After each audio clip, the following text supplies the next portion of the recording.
pressed to the last moment. We had a story in the Washington Post a couple of days ago, which in a normal world would have been shocking, but since we live in a surreal world of brain-dead leaders, wasn't even remarked on.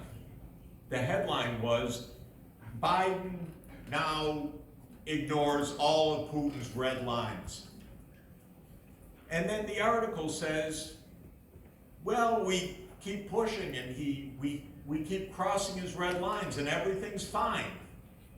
So we can continue to do so, they say. Until the nuke, okay? Oh, sorry, we didn't realize. So, frankly, this is not so complicated. And it's not been so complicated for the last 30 years, which is the US in 1992 decided it was the unipolar power, it could do what it wants.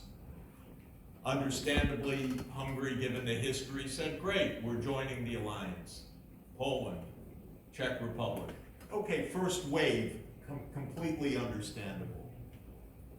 Russia saying, come on, you promised you wouldn't move 1 inch eastward. Now you've done this, what next? Well, George Bush answered them, 7 more. Then he promised, we'll continue. By the way, not just to Ukraine, to Georgia. That's a good North Atlantic country. And now they want to open the office in the North Atlantic capital of Tokyo. Come on, this is not even complicated.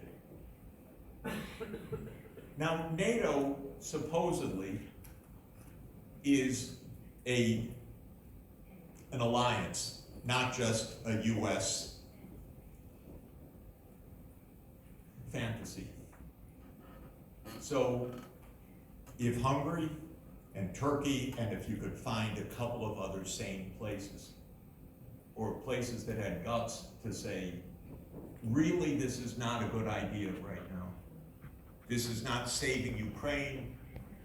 Whatever Ukraine achieves in this counteroffensive, if it wins, it's gonna get destroyed. And if it loses, it's gonna lose.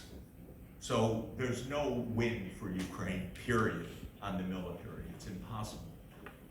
It's impossible. So are there a few countries in NATO that understand this?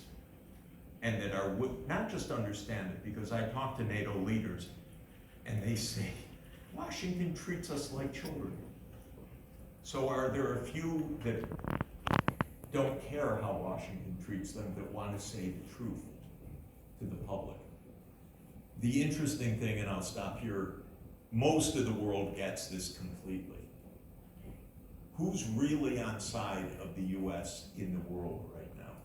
Maybe 20% of the world population. India, no.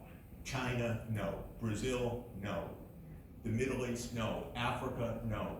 Because they get this. Why should we all die over a US dream of global hegemony? Why don't you just stop and enjoy your wealth, United States? You don't have to push your military alliance everywhere. You don't have to retake Taiwan. You don't have to do all these things that you dream of. But who will say this inside Europe, inside NATO? That's what I'd like to know. Thank you, Mr. Russia. We'll give you